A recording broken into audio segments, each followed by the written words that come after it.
있습니다. AI 서버는 참고로 올해 한 48% 정도 성장할 것 같고요. 그래요? 뭐 지금 HBM3E가 이제 5세대니까 뭐 우리 하이닉스가 세계 최초로 양산을 해서 이제 공급을 할 겁니다. HBM에서 오랫동안 지금 비즈니스를 하고 있는 하이닉스가 훨씬 좋은 파트너라고.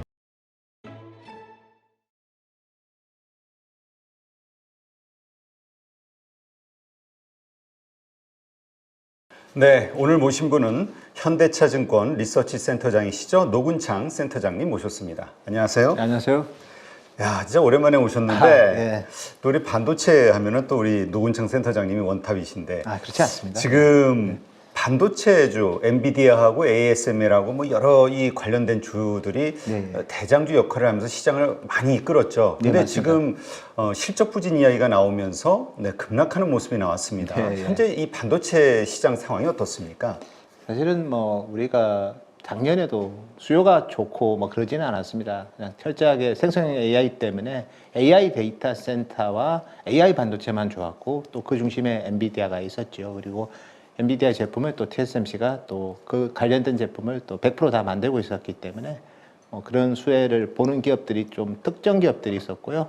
우리 기업들 같은 경우에는 이제 하이닉스가 이제 엔비디아 HBM3를 또 독점 공급하면서 같이 TSMC, 엔비디아 그리고 SK 하이닉스 이 3개사가 좀 업황이 부진함에도 불구하고 좀 양호한 실적이 나온 거고요. 그래서 그 분위기는 올해도 이어지고 있습니다. 그리고 ASML 같은 경우에는 지금은 이제 엔비디아 제품들이 4나노에서 만들고 있거든요. 근데 뭐 ASML 같은 경우에는 또 지금 이미 TSMC가 가지고 있는 EUV 가지고 지금 만들고 있습니다. 그래서 향후에 있을 그런 새로운 하이 NA EUV 같은 경우에는 아직까지 투자 계획이 아직까지는 좀 더 시간이 많이 걸릴 것 같고요. 그래서 ASML은 특히 작년에 실적에 영향을 준 것에는 또 EUV 말고 DUV가 좀 영향을 많이 줬습니다. KrF 쪽에서 특히 작년에 중국 쪽이 좋았거든요. 근데 중국은 지금 선단 공정에 대한 그런 미국의 제재 때문에 범용 공정을 중심으로 해서 상당히 많은 정부 지원하에 투자를 많이 합니다. 그래서 그 실적이 또 작년에 좋았기 때문에 ASML은 좀 이중고라고 보셔야 될 것 같습니다. EUV에 대한 수주도 줄고 그 다음에 이제 DUV에 대한 투자는 일단 1분기, 2분기는 좀 저조한 것 같습니다. 그래서 ASML의 그 KrF 그 다음에 EUV 출하 대수도 지난 4분기 대비 특히 KrF가 많이 감소했고 EUV는 2대 줄어서 11대 정도 공급을 했고요. 그리고 중요한 건 수주 잔고인데 수주 잔고가 지난 4분기가 92억 유로였는데 이번 1분기는 36억 유로입니다. 확 떨어졌네, 3분의 1로. 떨어졌죠. 그래서 저희는 사실 ASML의 올해 부진은 좀 예상을 했습니다. 왜냐하면 올해 글로벌하게 봤을 때 파운드리 회사들의 투자는 상당히 제한적이었기 때문에 D램에서 일부 이제 EUV를 활용해서 그리고 이제 HBM 만들 때 원알파, 원베타 갈 때 그때 수주 말고는 큰 모멘텀이 없었기 때문에 올해 ASML의 실적은 좀 저조할 거로 봤는데 그 이상으로 좀 저조하다 이렇게 말씀드리고 싶고 두 번째는 이제 TSMC 같은 경우에 이제 지난주에 실적을 발표했습니다. 그래서 계속 했던 얘기가 스마트폰, PC, 자동차가 부진하다 그러면서 원래 TSMC가 이제 이번에 세 번째 CEO거든요. 기존에 이제 모리스 창이라는 아주 창업자가 있었고 기존에 또 우리 마크 류라는 또 되게 TSMC를 또 한 번 더 레벨업 시킨 분이 계셨고 이번에 세 번째 CEO가 이제 LL 웨이라는 분이십니다. 그분이 6월부터 이제 CEO가 될 건데 TSMC도 지금 CEO 교체가 일어나는 국면이긴 하지만 지난 1월 달에 올해 연간 파운드리 매출액을 한 20% 정도 가이던스를 줬고 그리고 대만 지진이 4월 초에 났는데 그 이후에도 유지를 했습니다. 그러고 나서 지난주에 이제 하향을 해버렸거든요. 그러니까 우리 가이던스도 그냥 나올 수 있다라고 얘기했는데 시장은 뭐 때문에 이렇게 불안해했던 거예요? 그래서 10% 중후반 정도로 좀 낮췄는데 이게 이제 결국은 혹시나 이게 우리가 알고 있는 AI 반도체가 좀 어느 시점부터는 좀 슬로우하지 않을까 시장은 그걸 우려하고 있는 거죠. 그리고 AI 반도체에서 특히 엔비디아를 보면 엔비디아가 어떻게 가이던스를 주든 항상 그 이상의 성과가 나왔기 때문에 지금 엔비디아의 고공 비행하고 있는 주가는 결국 이제 향후에 좋은 그런 실적까지 많이 반영을 하고 있다 보니까 이제부터는 시장 예상보다 잘 나와야지 엔비디아 주가는 오를 수 있는데 시장 예상치 나오면 모멘텀이 또 일시적으로 조금은 냉각된다고 그렇게 보는 투자자들 좀 있는 것 같아요. 그래서 지난주 말에 한 10% 정도 엔비디아 주가가 하락한 것 같고요. 그래서 TSMC가 얘기한 건 AI 반도체는 좋다고 얘기했거든요. 그리고 그냥 기존에 우리가 알고 있는 그냥 범용 관련된 파운드리 수요가 생각보다 저조하고, 그리고 그 저조한 배경에는 경기 이슈가 있죠. 고물가 고금리에 따라서 스마트폰 PC의 교체 수요가 점점 길어지고 있고, 여기에 사실 TSMC는 순수한 파운드리 회사거든요. 그래서 중국의 파운드리 회사들이 범용 파운드리에서 시장 점유율이 지금 30%까지 올라왔습니다. 그리고 2027년에는 뭐 트렌드 포스 숫자긴 하지만 45%. 그 말은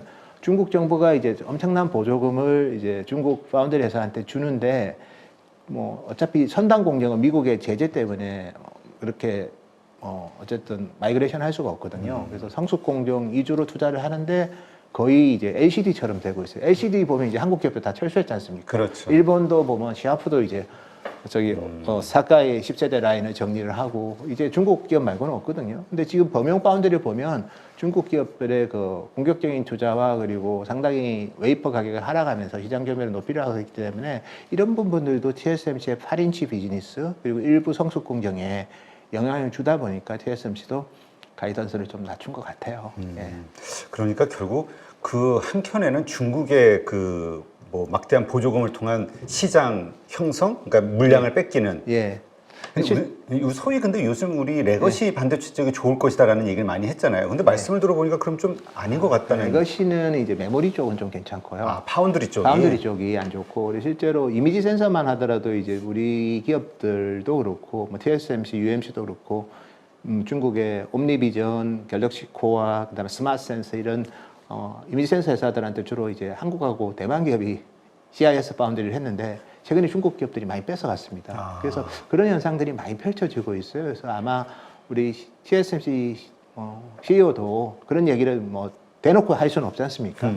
그러니까 이제 성숙 공정이 좀 수요가 없다, 생각보다 저조하다 그렇게 얘기했는데, 다른 한편으로 보면 중국 기업들의 마켓 상승도 상당 부분 부담을 주는 것 같아요. 다만 이제 선단 공정 어차피 중국 기업들이 못하니까 선단 공정은 여전히 양호하다고 얘기했는데, 이제 우리 엔비디아를 투자하는 분들은 예상보다 좋으면 주가가 안 된다고 보거든요. 그렇죠. 예상을 크게 상회해야지 주가가 되는데 이러면 예상 정도 나오겠네 해서 좀 선제적으로 좀 일부 줄이지 않았나. 그렇다고 전격적으로 줄이는 단계는 아닌 것 같고요. 어차피 엔비디아 실적은 뭐 매분기 좀 저희는 올해도 좋게 보고 있습니다. 그리고 저희가 체크한 바로는 이제 엔비디아의 이제 넥스트 GPU인 블랙엘 아키텍처가 약간 출시일이 딜레이 될 것 같아요. 크게 딜레이 되지는 않고 한 두세 달 정도 딜레이 돼서 4분기에 본격적으로 공급으로 받는데 내년 초에 공급이 되니까 그거는 이제 약간 타임 딜레이 리스크인데 그게 엄밀하게 봤을 때는 변화는 없거든요. 네. 주식시장은 또 센티멘트에 또 워낙 민감하기 때문에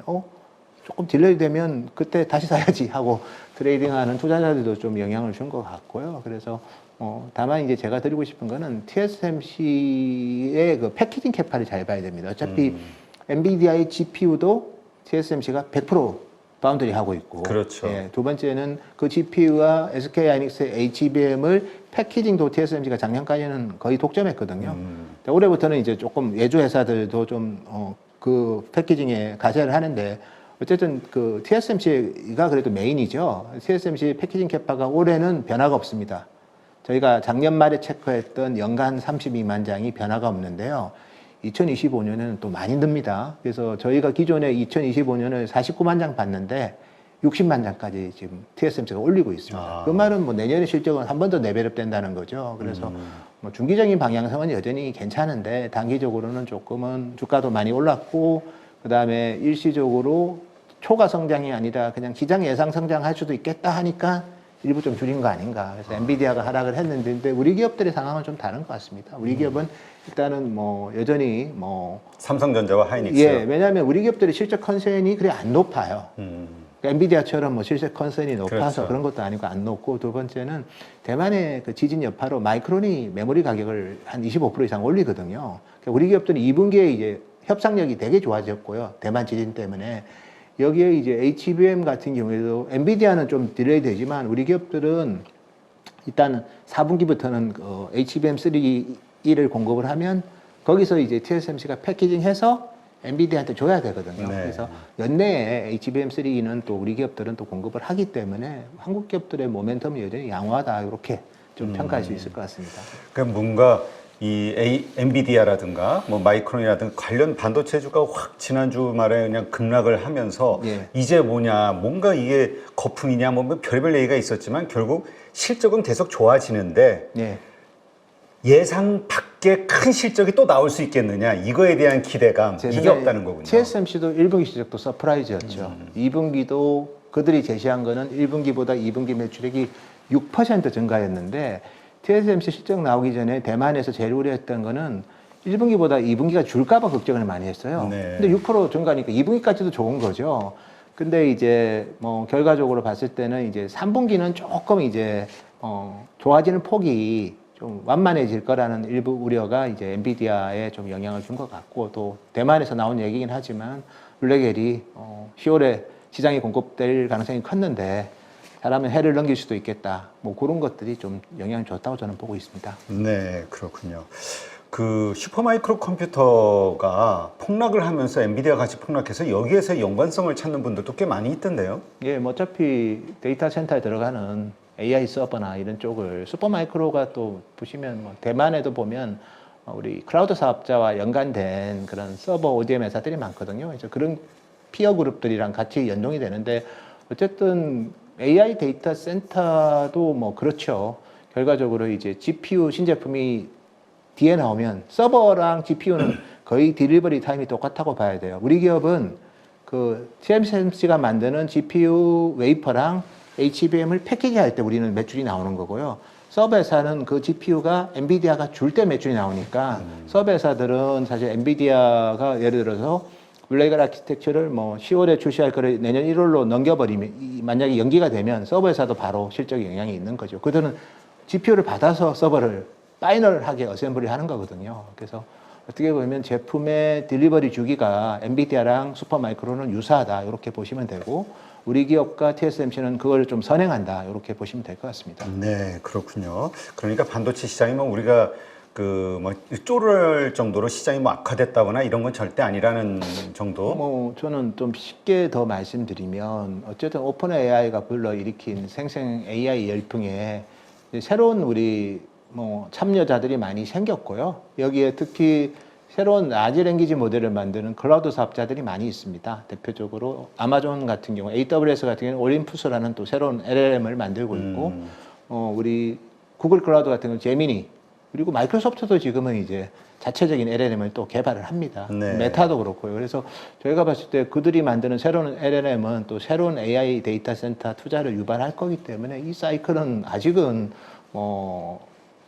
하여튼 성장률이 꺾였다고 얘기하는 거는 좀 성급한 것 같고, 그로스가 이제 성장률이 이제 더 우리 예상보다 더 높아야지 이제 설명이 좀 되는 주가들이 일부 있지 않습니까? 네네. 그런 부분들이 조금 반영되는 과정인 거고, 여전히 성장률은 유효하고 또 그 성장률이 올해 못한 성장률은 내년에 또 블랙엘이 나올 때 한 번 더 레벨업이 될 수 있기 때문에 저희는 한 2026년까지는 뭐 주요 우리 클라우드 사업자, 그다음에 통신 사업자랑 그다음에 GPU 회사, TSMC 그리고 패키징 회사들끼리 서로 이제 소통하는 거 보면 26년까지는 성장률은 좀 그래도 플러스로서 좀 의미 있게 성장할 것 같고 TSMC도 뭐 50% 정도 성장률 얘기하고 있습니다. AI 서버는 참고로 올해 한 48% 정도 성장할 것 같고요. 그래요?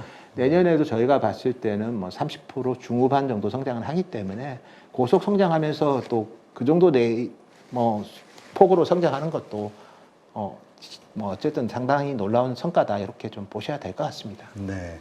그렇다면은 결국 그 AI 반도체의 핵심은 또 HBM이고 그렇다면 지금 강자로 시장을 장악하고 있는 SK 하이닉스에 또 관련된 그 실적이라든가 이쪽에 대한 비전은 뭐 계속 유효하겠네요. 예, 저희는 뭐 여전히 하이닉스의 지위는 뭐 계속해서 굳건하다고 보고 있고요. 그래서 특히 블랙엘이랑 그다음에 그 이전에 지금 출시될 것이 이제 H200이라는 제품이 있거든요. 그 H100의 넥스트 버전인데 어쨌든 그 제품부터 HBM3E가 공급이 되고 그리고 슈퍼칩이라고 해서 엔비디아가 만든 CPU랑 이제 그런 뭐 엔비디아의 GPU를 이렇게 붙여놓은 뭐 GH200 그리고 내년에 나올 GB200 뭐 이런 제품들도 HBM3E를 답니다. 그리고 제가 체크한 바로는 TSMC가 올해 엔비디아 CPU, 엔비디아의 데이터 센터 CPU는 이제 ARM 기반이긴 하지만 올해가 이제 원년이거든요. 네. 한 5만 장 정도 생각하고 있습니다.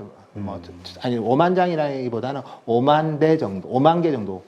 그래서 그 CPU가 올해 TSMC가 엔비디아에 아마 공급할 것으로 예상되는 게 한 5만 개 정도 되기 때문에 뭐 이런 부분들도 엔비디아 또 실적에는 올해 좀 가세를 하지 않을까 보고 있습니다. 네.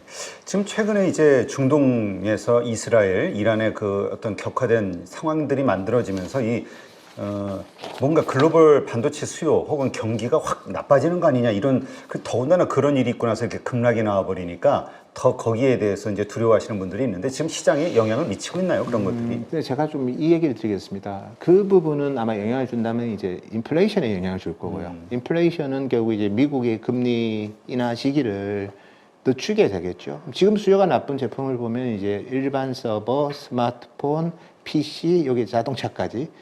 그러면 이제 이런 부분들에 지금도 나쁜 수요가 하반기에도 좀 이어질 수는 있겠죠. 근데 사실은 작년에도 특히 일반 서버, PC, 스마트폰 모두 마이너스 성장했거든요. 올해는 아마 뭐 거의 비슷한 수준의 작년과 유사한 수준의 성장을 할 것 같은데 그래서 2년 연속 수요는 안 좋습니다. 고물가 때문에. 그래서 그 부분 때문에 사실 하반기는 좋아질 거야 기대하는 분은 많지는 않은 것 같아요. 철저하게 지금 주가는 AI 때문에 AI 반도체 때문에 간 거기 때문에 그게 저는 영향이 거의 미미할 것 같고 그건 플러스 알파라고 보셔야 됩니다. 기대 안 했는데 좋아지면 이거는 좋아지는 거에다가 좀 더 가속 페달 밟는 정도라고 좀 보셔야 될 것 같고요. 그리고 사실 뭐 이스라엘이 하마스 공격했을 때도 엔비디아 주가 많이 갔습니다. 아, 그래요? 예, 그래서 이거랑 그걸 연결하는 거는 약간은 제가 봤을 때는 뭐 오비일락 정도로 좀 보시고 싶습니다. 말씀드리고 싶습니다. 그렇군요. 자, 그러면 엔비디아의 이 독주 거기에 맞서는 AMD도 있고 뭐 여러 뭐 스타트업 이야기들이 좀 나오고 있는데 지금 상황은 어떻습니까? 학습 쪽은 여전히 엔비디아를 뭐 그렇게 의미있게 이어팔 회사는 많지는 않은 것 같고요. 뭐 이어판다면 AMD의 MI300 시리즈 그 제품들은 마이크로소프트가 좀 채택을 하려고 합니다. 그렇지만 여전히 대부분은 이제 어쨌든 엔비디아의 솔루션에 많이 의존할 것 같고요. 반면에 추론 같은 경우에는 뭐 엔비디아도 요즘 뭐 점유율이 많이 늘고 있고 그렇지만 추론 쪽은 또 특정 목적으로 또 추론을 할 수 있기 때문에 그런 쪽에 경쟁은 많이 심화되고 있습니다. 뭐 한국에서도 뭐 그런 제품들을 만드는 우리 유망한 또 기업들도 많이 있죠. 여기에 삼성전자도 마하칩이라고 해서 추론용 칩을 또 공개도 했고, 네. 그리고 기존의 니벨리언이든 사피언이든 우리나라에도 추론 만드는 회사도 많고 또 추론 쪽으로는 또 하여튼 제가 봤을 때는 MPU 회사들이 많이 있습니다. 그래서 미국의 빅테크 기업들도 추론 쪽은 많이 강화를 하죠. AWS 같은 경우에도 인퍼렌티아 같은 제품들도 있고 메타도 자체 또 추론 칩이 있습니다. 그리고 마이크로소프트 같은 경우에도 이제 마이아 100이라는 제품을 이제 인텔과 제휴해서 만든다고는 하는데 어쨌든 추론 쪽은 한국뿐만 아니라 중국 그리고 미국에도 계속해서 그런 다원화가 많아질 것 같아요. 근데 엔비디아도 추론이 되게 강하거든요. 엔비디아도 추론 칩이 출하량이 많이 늘고 있고 그래서 저희가 봤을 때는 그거는 이제 많은 애플리케이션이 이제 AI를 입을 것 같고요. 많은 애플리케이션, 많은 서비스가 이제 생성형 AI를 이제 입으면 그만큼 또 추론칩이 필요하니까 그건 시장이 커지는 관점에서 봐야지. 엔비디아 그것 때문에 이제 칩이 다변화돼서 엔비디아가 나빠지고 그럴 단계는 아니고 같이 커간다 이렇게 보는 게 조금 더 현실적인 하여튼 방향이 될 것 같습니다. 네. 일단 뭐 말씀하신 대로 엔비디아라든가 다른 TSMC도 그렇고 실적은 다 좋을 것으로 예상을 하시는데 우리 삼성전자나 SK 하이닉스, 그러니까 우리 국내 기업들은 과연 어느 정도 어떤 상황일까? 1분기 실적이. 1분기는 어차피 삼성은 공개를 했고요. 그렇죠. 물론 메모리를 공개한 건 아니고 전사 영업이익이 6.6조니까 메모리 반도체는 2조 이상의 영업이익이 났을 거로 저희는 추정하고 있고요. 하이닉스는 이제 이번 주에 실적이 나오니까 시장 컨센보다 훨씬 양호한 2조 이상 영업이익을 지금 예상하고 있는 그런 시각도 많기 때문에 아마 양사 모두 다 이제 시장 예상을 좀 상회하는 1분기 실적이 반도체만 말씀드리면 삼성은 반도체를 따로 구분해서 저번에 공개한 건 아니기 때문에 그렇게 나올 것으로 저희 예상하고 있고 더 중요한 건 이제 이번 4월부터 6월까지 요 2분기에도 어쨌든 지금 대만 지진 여파로 가격 인상을 좀 더 하려는 의지가 많습니다. 마이크론이 올리면 뭐 삼성 하이닉스는 공화호 마이크론 하면서 같이 올리면 되거든요. 그래서 협상 분위기는 좋은 것 같아요. SSD 같은 경우에는 한 30% 이상 오를 가능성도 있는 것 같고, 그래서 전반적으로는 1분기 실적도 양호하고 2분기에도 여전히 좀 그런 모멘텀이 이어지고, 또 원화가 저희가 예상했던 것보다 훨씬 약하잖아요. 네, 반도체 그렇죠. 100%도 달러 결제이기 때문에 그 부분에 환율 효과도 상당히 있을 거고, 그리고 시장에서 좀 간과하는 게 지난 3분기 때 삼성전자 실적을 보고 많이 실망을 했어요. 근데 이제 반도체 가격도 이제 안 빠졌는데 3분기에 적자폭이 많이 줄 줄 알았는데 별로 안 줄었거든요. 네. 감산의 어떻게 보면 부정적인 효과죠. 근데 반대로 지금은 이제 감산 규모가 좀 줄고 있거든요. 그 말은 이제 긍정적인 효과가 생각보다 더 많아질 수 있다는 거죠. 반대일 때가 그게 어차피 균형 이론으로 본다면, 평형 이론으로 본다면 그쪽에서 생각보다 덜 적자폭이 컸으면 지금은 이제 흑자폭이 더 커지는 그런 계기가 될 수 있기 때문에 아마 이번 분기는 양사모도 상당한 실적이 나오지 않을까. 1분기도 서프라이즈이지만, 그러면 이 1분기 실적 나온 이후에 이제 2분기에 뭐 전체적인 뭐 가이던스, 왜냐하면 비성장 가이던스만 줄 거예요, 당연히 뭐. 네. 그래서 ASP는 어차피 지금 협상 분위기를 보면 1분기에 유사한, 아니면 낸드 같은 경우는 좀 더 높은 레벨의 가격 협상을 하면 이제 2분기 실적이 이제 어느 정도 추정이 되면 가면 연간 실적 전망치가 많이 올라갈 수가 올라가겠죠. 있어요. 그러면 그거만큼 주가의 하단은 튼튼해지는 거거든요. 밸류에이션상 또 매력도가 또 올라가는 거기 때문에, 그래서 우리 기업들은 분위기는 오히려 뭐 AI 반도체인 뭐 미국 기업들보다 분위기는 더 좋지 않나 그래 보고 있습니다. AI 반도체의 모멘텀도 받으면서 또 범용 반도체에 있어서 또 추가적인 또 그 범용 반도체를 탑재하는 제품의 수요는 별로 안 좋아요. 그렇지만 우리 기업들은 일단 지진 여파와 그다음에 선제적으로 고객들이 또 재고를 줄였기 때문에 그렇죠. 거기서 생기는 또 재고 축적 수요도 있는 거죠. 그래서 지금은 우리가 수요를 볼 때 소비자가 사는 수요도 있지만 그 완제품 회사들이 반도체를 축적하는 수요도 있거든요. 그쵸. 지금 이제 반도체를 축적하는 수요가 좀 더 좋기 때문에 일반적인 범용 제품 또 범용 뭐 관련된 기업들보다는 메모리 기업들이 좀 더 유리하지 않나 그렇게 보고 있습니다. 네. 뭐 요즘 뭐 엔비디아 여파로 해서 뭐 주가들은 뭐 아주 그냥 변동성이 심하지만 그거하고 상관없이 일단 업황, 그 다음에 기업들의 그 여러 가지 장사하는 것과 관련해서는 아주 괜찮은 상황이다. 이렇게 이해를 하면 되겠네요. 예, 그렇게 이해하면 되고요. 그리고 문제는 이제 결국에 이제 뭐 실적이 좋은데 이게 주가에 얼마나 반영돼 있냐, 요게 좀 이슈긴 하죠. 그렇지만 제가 봤을 때는 또 뭐 하이닉스도 어쨌든 올해 19만 원까지 갔기 때문에 뭐 좋아지는 거를 좀 많이 이제 반영을 하는 가정이긴 하지만 하단에서 또 지지선 역할은 또 좋아진 연간 전망 기대치가 또 지지선을 또 되게 돈독히 하는 그런 역할도 하기 때문에 그런 부분에서 좀 하단을 튼튼하게 하는 요인이다, 이렇게 말씀드리겠습니다. 네, 알겠습니다. 지금 삼성전자가 이번에 뭐 그 미국에서 보조금을 상당히 많이 받았다. 다른 기업들에 비해서 뭐 이런 이야기들이 나오면서 좀 주가에도 긍정적인 효과가 있지 않을까 기대했는데 별로 반영은 안 되더라고요. 근데 사실 뭐 그거는 정치적 이슈고 어차피 인텔한테는 더 많은 보조금을 줬고, 그리고 우리 미국 기업이 더 많이 받는 것 같아요. 예. 마이크론도 그렇고. 뭐 근데 마이크론이 어차피 글쎄요, 뭐 얼마나 이제 의미 있게 또 그걸 가지고 할지는 봐야 되는데, 마이크론 어차피 공장은 다 아시겠지만 자동차 D램을 제외하고는 거의 다 아시아에 있거든요. 네. 그래서 그들이 또 미국을 중심으로 투자하는 게 그들한테 그렇게 도움이 될지는 좀 지켜봐야 될 것 같고요. 커머더티 D램을 가지고 미국에서 생산하는 거는 그렇게까지 경쟁력은 없을 것 같아요. 우리 그래요? 기업들도 보면 하이닉스는 패키징 투자지 그렇죠. 메모리 투자는 아니고, 삼성도 어쨌든 바운드리 투자지 않습니까? 그렇죠. 그래서 그 부분보다는 보조금은 저는 그렇게 봅니다. 어쨌든 지금은 어차피 지정학적 이유 때문에 미국에 투자를 한다면 같은 값이면 보조금을 받는 게 낫겠죠.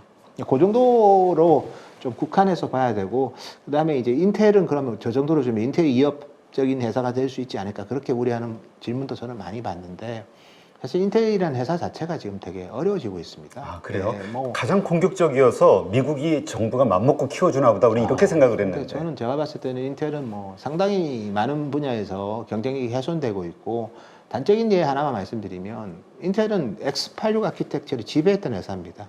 PC든 서버든. 근데 이제 서버에서 점유율이 이제 70%로 x86 기준으로 70%로 떨어졌습니다. 99%에서. 근데 그거는 x86 기준이고요. 암까지 같이 넣어버리면 더 많이 떨어졌습니다. 60%밖에 안 됩니다. 암은 왜 이렇게 서버에서 점유율이 올라가느냐? 결국 저전력 이슈가 좀 커지거든요.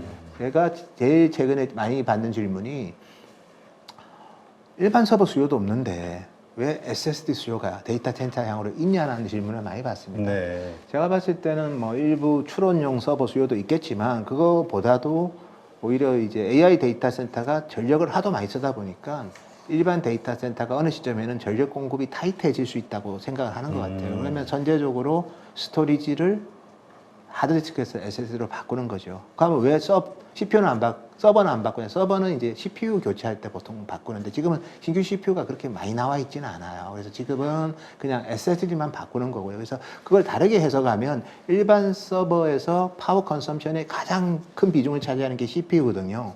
그러면 스토리지 바꾸는 것보다 CPU를 암으로 바꾸는 게 전력 소모는 훨씬 더 적습니다. 그래서 그것만 보더라도 인텔은 PC든 서버든 되게 저는 암에 어떻게 보면 점유율 확대. 제가 뭐 이번에도 3월에 일본 가서 소프트뱅크의 자회사인 암 관련해서 서로 미팅을 좀 했는데요. 네.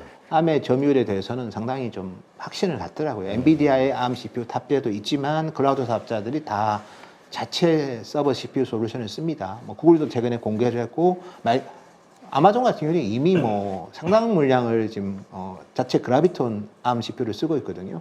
여기에 올 하반기부터는 이제 마이크로소프트 이제 암 CPU인 코발트 100을 탑재를 하기 때문에 암 CPU를 탑재하는 회사가 일단 클라우드 사업자, 엔비디아, 여기에 일본의 후지스까지 다 암을 탑재를 하기 때문에 인텔은 뭐 보조금 이슈가 아닌 것 같아요. 회사가 정말 근본적인 경쟁력이 훼손되는 상황에서 회사가 어떻게 이제 기업 가치를 높이면서 장기적인 사업 전략을 잘 짜느냐. 저는 상당히 좀 우려의 눈길로 인텔을 보고 있고, 특히 인텔이 파운드리에서 뭐 공정이 뭐 1.8, 1.4 얘기를 하지만, 그리고 하이에너지 장비 미국 오리간 공정에 뭐 세계 최초로 설치를 했다. 제가 봤을 때는 뭐 그 양산하더라도 고객을 확보할 수 있을까? 자체 칩을 뭐 그렇게 하더라도 예를 들어서 뭐 그 자기가 한 제품이 과연 그렇게 경쟁이 있을까에 대한 의심도 좀 들고요. 그리고 파운드리 같은 경우에도 인텔이 엄청 강조를 하는데 작년 매출액이 10억 불밖에 안 됩니다. 뭐 일나노 시대가 열렸다 이런 뉴스들이 막 쏟아지더군요. 그거는 좀 하여튼 시간을 두고 봐야 되고, 그리고 정말 안타깝게도 제가 예를 든 게 삼성 파운드리라서 좀 아쉽지만 삼성이 세계 최초로 3나노를 양산했습니다. 2022년 6월에. 근데 현재 고객이 거의 없습니다. 뭐냐면 새로운 양산 공정을 해서 뭘 하는 거랑 고객을 확보한 거랑은 조금 갭이 크다고 보셔야 돼요. 그래서 인텔은 제가 봤을 땐 파운드리든 아니면 X86 비즈니스든 다 어려움이 크기 때문에 정부 보조금을 뭐 많이 뭐 받는 게 뭐 회사한테는 도움이 되겠지만 그 보조금이 실질적으로 이제 기업 가치 제고에 활용이 안 될 가능성이 좀 크지 않을까 그렇게 보고 있습니다. 결국은 자기가 잘한 가 집토끼, 바깥토끼 다 잡으려다가 집토끼 점점 줄어들고 있는데 바깥토끼도 잘 안 잡히게 되면 그렇죠. 근본이 변하는 거를 우리가 간과해서는 안 됩니다.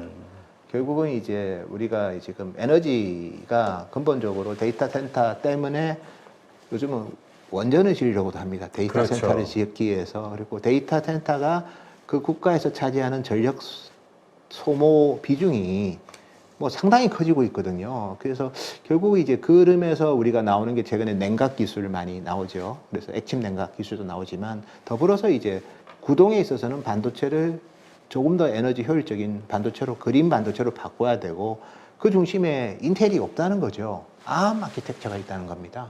ARM이라는 건 어차피 기술적으로 리스크라서 시스크인 X86보다는 구조적으로 전력 소모가 적고요. 더불어서 이제 메모리 쪽에서는 하드디스크보다는 SSD가 당연히 전력 소모가 적고, D램을 놓고 본다면 DDR4보다는 DDR5 중에서도 뭐 메가BPS가 6400 메가BPS는 DDR4 보다 전력 소모가 20% 적습니다. 네. 그래서 이런 식의 전력을 줄이는 이유는 단순하게 비용 절감 이슈보다는 전력 자체가 없어요. AI 데이터 센터가 전력을 워낙 쓰다 보니까 일반 데이터 센터에 써야 될 전력이 생각보다 타이트해질 수 있기 때문에 선제적으로 지금 SSD 투자도 하고 있고, 그 다음에 뭐 아마존도 그렇고 뭐 구글도 그렇고 저기 마이크로소프트도 그렇고 자체 ARM CPU를 하려는 이유가 뭐 여러 가지 이유가 있겠죠. 뭐 X86의 의존도를 줄여서 원가를 줄이는 것도 있고, 자기만의 서비스를 특화시키려는 그런 커스터마이제이션 하고 싶은 욕망도 있지만 제가 봤을 때는 다른 한편에는 에너지 이피션시가 상당히 깊게 놓여 있기 때문에 이 부분을 고려해 보면 인텔에 정말 정신 잘 차려야 될 것 같아요. 그래서 요즘 제일 뭐 얘기하는 게 AMD도 그래서 원래 X86으로 뭐 하는데 암 라이센싱을 좀 고려한다는 그런 뭐 일각의 암의 소문도 기술력이 있습니다. 뛰어나군요. 저는 암의 그 PC하고 서버에서의 점유율은 계속 올라갈 것 같아요. PC에서는 원래 애플만 썼다면 이제는 퀄컴의 스냅드래곤 X 엘리트는 이제 대부분의 PC OEM이 장착을 할 거고요. 그다음에 서버에 있어서는 얼마나 더 빠른 속도로 성장할지 저도 예측하기 힘듭니다. 아, 그렇군요. 예, 근데 그 제품을 100%다 TSMC가 만든다는 거죠. 그래서 뭐 저희는 뭐 엔비디아도 좋지만 엔비디아의 그 제품을 만드는 TSMC 그리고 ARM 관련된 서버 CPU 그다음에 PC CPU를 100%다 양산하는 TSMC는 어떻게 보면 뭐 지금 뭐 일부 가이던스를 조금 뭐 그렇다고 많이 낮춘 것도 아니거든요. 근데 이제 그 가이던스를 그래도 미트할 수 있는 배경에는 역시 엔비디아도 있고 그다음에 북미의 클라우드 사업자 뭐 다 같이 존재하지 않나 그렇게 보고 있습니다. 그렇군요. 지금 대만 아까도 잠깐 언급하셨습니다만 대만 다녀오셨다고요? 예, 그 예. 지금 지진 상황 그로 인해서 받고 있는 어떤 피해 상황, 복구 상황 어떻습니까? 그래서 사실 뭐 TSMC가 지진 이후에도 매출액 전망치를 유지를 해서 저는 이번에도 유지할 줄 알았는데 말을 살짝 바꿔서 약간 좀 차이가 있나 보죠. 근데 뭐 크게 한 건 아니고 그럼 왜 처음엔 유지했을까를 보면 이제 뭐 대만 그 타이베이가 있고요. 타이베이가 대북이지 않습니까? 대만 북쪽이라는 거고. 근데 그 밑에 보면 신추 사이언스 파크라고 있습니다. 거기가 이제 지진이 좀 한마디 지진의 강도가 좀 높았고요. 그래서 그쪽 지역이 보면 TSMC의 그 2나노 R&D 팹을 제외하고 전부 다 성숙 공정입니다. 8인치하고 10인치 중에서도 주로 요즘 수요가 별로 안 좋은 PC, 스마트폰, 자동차 관련된 네. 제품들인 거고 엔비디아의 제품, 그다음에 애플의 뭐 4나노, 3나노 제품을 만드는 거는 좀 대만 남쪽 타이난 사이언스 파크에 있거든요.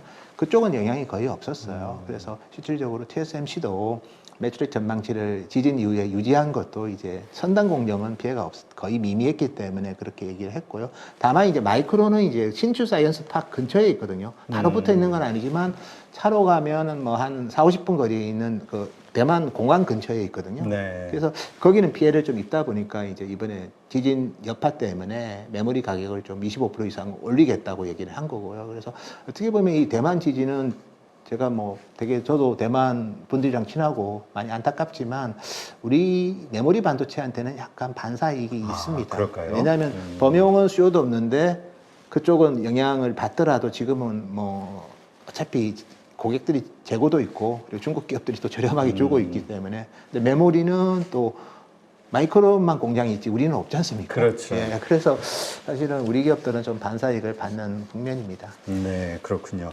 지금 TSMC 얘기하셨는데 SK 하이닉스도 TSMC하고 손잡고 6세대 HBM 그 개발을 나선다. 뭐 이런 뉴스들이 나왔잖아요. 네. 지금 상황이 어떻습니까? 뭐 지금 HBM3E가 이제 5세대니까 뭐 그 제품은 이제 우리 하이닉스가 세계 최초로 양산을 해서 이제 공급을 할 겁니다. 뭐 초기 제품은 뭐 우리 그 H200 쪽에 납품을 할 것 같고요. 그리고 HBM4부터 그게 이제 6세대니까 4부터는 이제 단수가 좀 올라갈 겁니다. 12단보다는 싱글 스택이 이제 원래 HBM 단수가 높으면 더 많은 데이터를 더 빨리 보낼 수 있거든요. 그러니까 항상 이제 HBM을 쓰는 이유는 그렇게 적층을 해서 쓰는 거는 많은 데이터를 빨리 보내는 게 가장 큰 목적입니다. 그래서 앞으로는 이제 우리가 엔비디아의 GPU 같은 경우에도 결과적으로는 이제 내년에 나올 블랙엘도 여전히 4나노고 칩 사이즈가 커지지만 또 이제 뭐 B100 넥스트, 뭐 R100이라고도 얘기하는 것 같은데 그 제품부터는 3나노입니다. 그러니까 네. 훨씬 더 트랜지스터가 많아지고 트랜지스터가 많아진다는 것은 그 GPU에서 처리할 수 있는 매개 변수가 많이 올라간다는 거죠.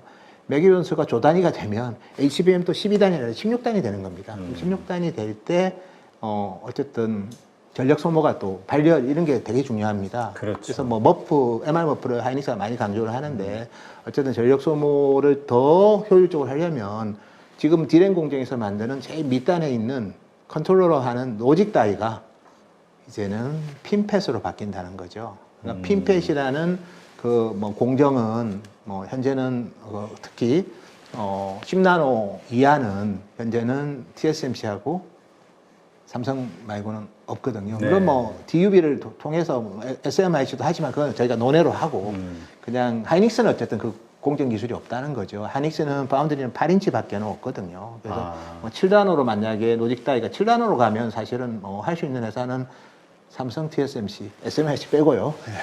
그래서 뭐 결과적으로 하이닉스는 그럼 로직 다이를 못 구하지 않습니까? 그래서 TSMC랑 제휴를 하면 그런 부분을 좀 어느 정도는 보완할 수 있고 TSMC 입장에서도 HBM을 TSMC가 만드는 건 아니잖아요. 그렇죠. 또 삼성이랑은 또 파운드리에서 경쟁을 하다 보니까 TSMC도 되게 좀 경계를 하거든요. 그러면 HBM에서 오랫동안 지금 비즈니스를 하고 있는 하이닉스가 훨씬 좋은 파트너라고 보는 거죠. 뭐 마이크론도 사실은 보면 대만에 공장이 많이 있거든요. 네. 디램 생산량이 67%가 대만에서 하고, 그러니까 다 대만 사람들인 거죠.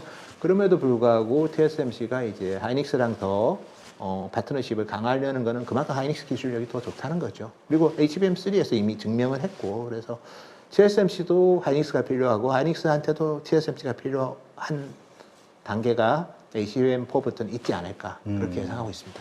하여튼 HBM 얘기만 나오면 우리 삼성전자는 자꾸 고개가 숙여지는데 지금 퀄 테스트 거의 끝부분이다. 뭐 이제 통과될 것처럼 뭐 언론에서는 이야기가 되던데요. 예, 정말 저도 고개가 숙여집니다. 예, 사실은 왜냐하면 삼성전자에 대한 우리 신뢰라는 게 있지 그렇죠. 않습니까? 1등 메모리 기업으로서 정말 더 큰 성장을 보여줘야 되는데 어쨌든 HBM에서는 조금 많은 실망을 줬고요. 근데 이제 저도 이제 뭐 삼성이 콜을 받고 또 공급했다가 또 뭐 하여튼 별 소리가 다 있었습니다. 작년 내내. 근데 제가 이제 올해는 좀 바뀐 환경이 두 가지가 있는 것 같아요. 첫째가 마이크론도 삼성하고 똑같은 NCF 공법 필름을 씁니다. 내존하게 NCF를 써서 공급하는데 마이크론 통과를 했습니다. 네. 근데 HBM을 별로 해본 적도 없는데 통과를 했어요. 삼성은 HBM 뭐 2E에서는 거의 지배했거든요. 그렇죠. 근데 NCF인데 삼성은 통과를 못했다. 이건 좀 이상한 거지 않습니까? 그래서 정황상 삼성의 통과 가능성은 저는 높을 것 같고 여기에 이제 내존하기 이제 회사 홈페이지 가보면 그 NCF를 필두로 하는 그런 AI 서버에 관련된 필름 캐파를 현재보다 3.5에서 5배 증설하고 있어요.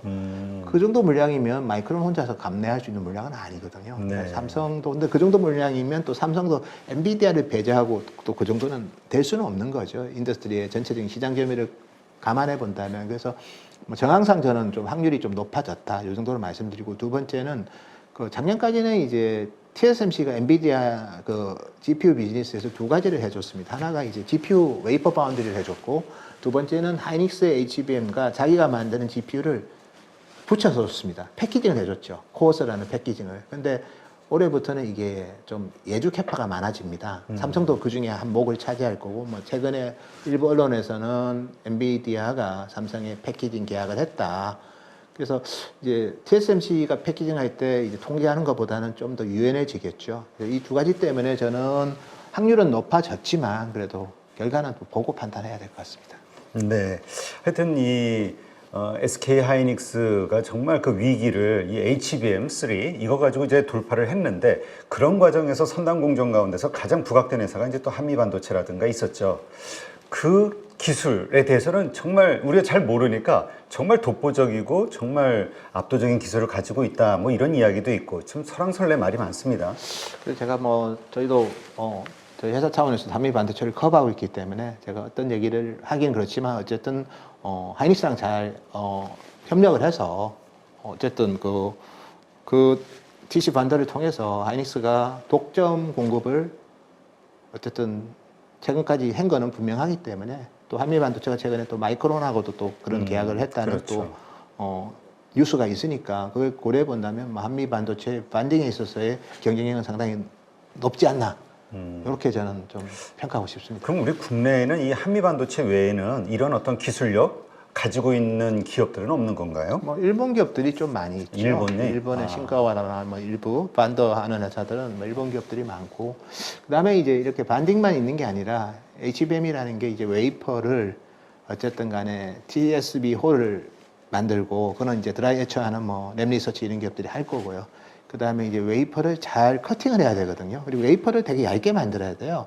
웨이퍼를 여덟 개를 쌓으려면 웨이퍼를 조금 얇게 만들어야 되니까 그라인더 하는 회사들, 그다음에 웨이퍼를 잘 커팅을 해야 되는 회사들, 그리고 그걸 잘 붙여야 되는 회사들, 이런 회사들이 이제 되게 주목을 받는데 국내에도 이제 그런 기업들이 점점 생겨납니다. 그리고 이제 또 그걸 또 테스터도 해야 될 거 아닙니까? 네. 그래서 지금까지는 이제 뭐 우리 HBM 테스터는 이제 거의 일본의 어드밴 테스터가 시장을 장악했고, 그다음에 이 커팅 관련해서 커팅하고 그라인딩은 이제 디스코가 그 시장을 장악했고, 반딩은 이제 한미 반도체가 좀 했죠.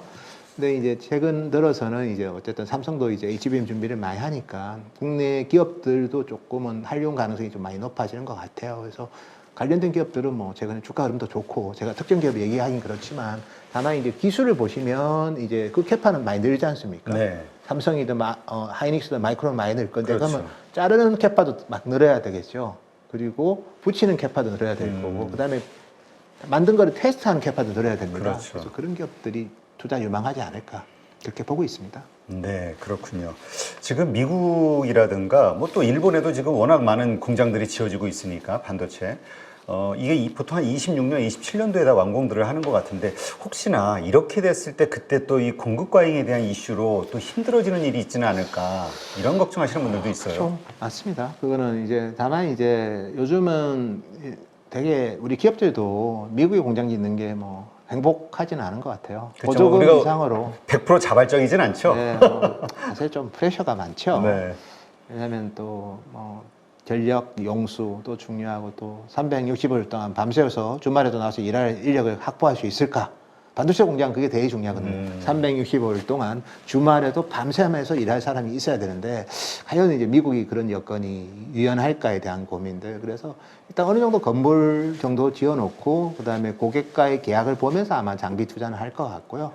반면에 이제 일본 같은 경우에는 이제 TSMC가 이제 적극적으로 투자를 하는데, 생각보다 좀 웨이퍼 투입량이 많은 것 같습니다. 그래서 저희는 뭐 올해 연말 정도에 과연 투입을 할까 했는데, 연말부터 한 2만 장 정도 투입할 것 같습니다. 네. 그래서 오히려 일본 같은 경우에는 여러 가지로 이제 TSMC한테 많이 배려를 하는 것 같고, 미국은 뭐 보조금 줄 대상이 많아서 그런지는 모르지만 약간 행정적으로도 그렇고 또 전체적으로 운영하는 데 있어서 우리가 예상했던 것보다는 램프업 시기는 좀 늦어지지 않을까 그렇게 보고 있습니다. 네. 자, 마지막으로 그 반도체주 투자하시는 분들, 관심 가지고 있는 분들에게 정말 현명한 투자를 위해서 좀 필요하다라고 하는 부분이 있다면 좀 언급해 주시죠. 저희는 메모리 반도체는 역시 역발상 투자가 항상 성공을 했고, 다만 이제 나쁜 사이클이 이때 사서 좋은 사이클일 때 나와야 되는데, 좋은 사이클이 언제 끝난지를 잘 봐야 될 것 같아요. 그래서 제가 봤을 때는 뭐 여전히 뭐 감사한 레벨을 유지하고 있고요. 그다음에 이제 뭐 점점점 원베타로 가면 수율 나빠질 거고, 또 HBM 또 수율 안 좋거든요. 그래서 아마 시장이 예상했던 것보다는 좀 타이트한 수준이 좀 더 이어질 것 같습니다. 그래서 그리고 두 번째는 이제 AI 반도체가 언제 잘못된다는 표현 좀 죄송합니다. AI 반도체가 언제 꺾이느냐인데, 뭐 그 부분은 저희가 잘 체크를 해야죠. 그리고 TSMC가 어쨌든 그 AI 반도체 관련된 그런 AI 서버 관련된 반도체는 거의 뭐 독점 생산을 하고 있기 때문에 TSMC를 잘 트래킹해서 웨이퍼 출하량을 잘 보면서 항상 반도체 주식은 좋을 때는 리스크 관리를 해야 됩니다. 그래서 언제가 피크일지, 그 피크 최소한 1년 전부터는 분할 매도를 해야 됩니다. 뭐 피크일 때는 나오면 늦는 거고요. 그렇죠. 피크 6개월 전에 나와도 뭐 조금은 뭐 이득이 좀 적을 수 있는데, 그때는 추격 매수하면 안 되고요. 그러니까 피크 1년 전에부터는 리스크 관리를 해야 되는데, 제가 봤을 때는 AI 반도체는 일단 2026년이 피크일 것 같아요. 가면 올해보다는 내년부터는 리스크 관리하는 게 맞고, 메모리는 가면 언제가 피크일까? 참 어려운 질문이긴 하지만 AI 반도체 때문에 아마 이번 사이클은 조금 길게 갈 것 같아요. 그래서 아마 메모리 기업, AI 뭐 반도체 다 같이 제가 봤을 때는 뭐 연말까지는 괜찮을 것 같고요. 그 이후부터는 조금씩 이제 좀 더 수치에 대해서 좀 더 크로스 체크를 자주 해서 그 위험이 나왔을 때는 조금씩 비중을 줄이는 전략이 유효하지 않을까 그래 보고 있습니다. 네, 알겠습니다. 네, 이제까지 현대차증권 노군창 센터장님과 말씀을 나눴는데요. 네, 우리 방송을 보신 모든 가족분들 잘 참고하셔서 네, 현명한 반도체주에 대한 투자 시각을 가지시기 바랍니다. 오늘 좋은 인사이트 함께해 주신 노건창 센터장님 고맙습니다. 감사합니다.